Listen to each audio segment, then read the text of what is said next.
a big journey? Maybe on holiday. Anyone made a really long journey?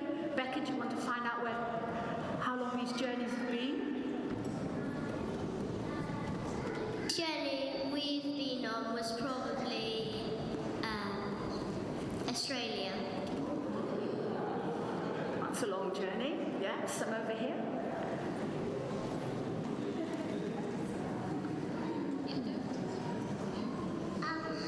We've been a journey from Australia too. Yeah, well, Australia is very popular. Anybody else?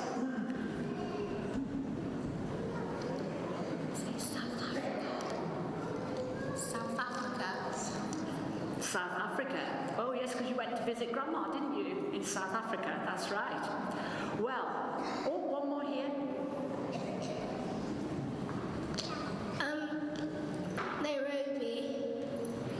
Nairobi, to see family, yeah. Well, as we've seen, the Bible story of Christmas, that true story, is full of journeys.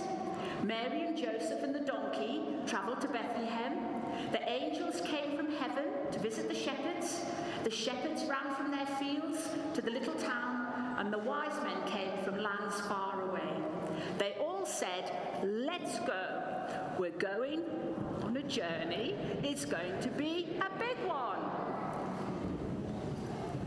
Well, it was, because Mary was expecting a baby. So to travel 90 miles from Nazareth to Bethlehem wasn't easy. Even if she rode on a donkey, it was still a difficult trip to make, of maybe 4 or 5 days. Today it takes less than 2 hours in the car.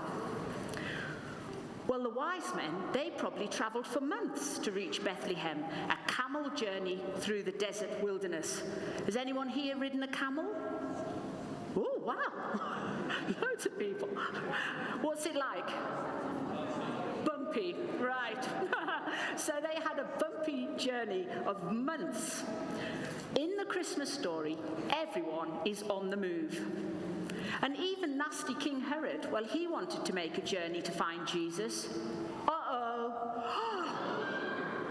Because his journey was to go and try and get rid of Jesus. But God was watching over his son and warned the wise men not to go back to Herod. So yes, in the Christmas story, everyone is on the move. But there's one more Christmas journey we've not really mentioned. It's the biggest and the greatest journey of all. Can you guess who made it?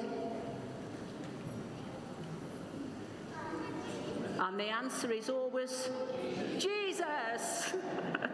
Jesus went on the biggest and greatest journey when he came all the way from heaven to earth. Not for a few moments like when the angels flew in with their messages, but he came to live on earth. And why did he come? Why did he make that big journey? Well, let me show you. You see, right back at the very beginning of time, God made people and loved us dearly and gave us this wonderful world to live in. But people back then, and people like us now, decided they didn't want anything to do with God. They listened to the evil one and ignored God and decided to be in charge of their own lives. Live like they wanted. And so everything was spoilt. The Bible calls those ways that we put ourselves first and ignore God, the Bible calls that sin. And it spoils our friendship with God and our friendships with each other, and it spoils our world. Because now, instead of light and life and joy, there was darkness of pain and sadness and worry and greed and anger and war. Life became a big mess. And we see that, don't we, every time we turn on our televisions, or when we argue with family and friends.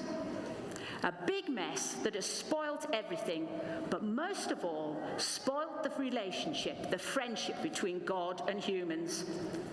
And we humans couldn't sort it out. But God had a plan to sort it, because God loves us so much that he decided to send his son Jesus to earth to take away the darkness and the mess so we could be friends with God again. God said, You go. You're going on a journey. It's going to be a big one. And Jesus, his son, agreed. He said, I'll go. I'm going on a journey. It's going to be a big one. And it was. It was the greatest journey ever. The Son of God, the King of the universe, left the glories of heaven and came down to be born as a little baby in a grubby stable. That's the miracle of Christmas. And even if you've heard this story many, many times before, does it not make you gasp with wonder? Send a shiver of excitement through you? Gladden your heart? But the miracle of Christmas is that Jesus' journey is even longer and bigger than that. Because that baby didn't stay in a manger. Jesus grew up. He did amazing things to show that he really was the Son of God, which means that we can trust him. He made blind people see. He even brought a dead girl back to life. And he calmed a storm just by speaking. Then one day, he turned to his friends and said he was going on another journey. He said, I'll go. I'm going on a journey. It's going to be a big one. And it was. For that journey led all the way to his death on the cross, and then through death to life again 3 days later. A journey to defeat sin and darkness and death. Jesus, the rescuer, full of love, made that journey for you and me.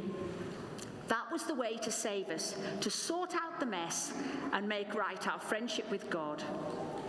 You see, the Christmas journey ends with the journey of Easter. But there's one more journey to think about this morning. And that's the one that we make when we decide to believe and trust in Jesus, when we follow him, when we say, let's go, we're going on a journey, it's going to be a big one. This journey will change our lives as we experience... Don't argue.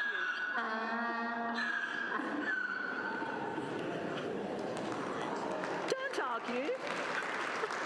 Or are you agreeing? Do you think he's agreeing? He was agreeing.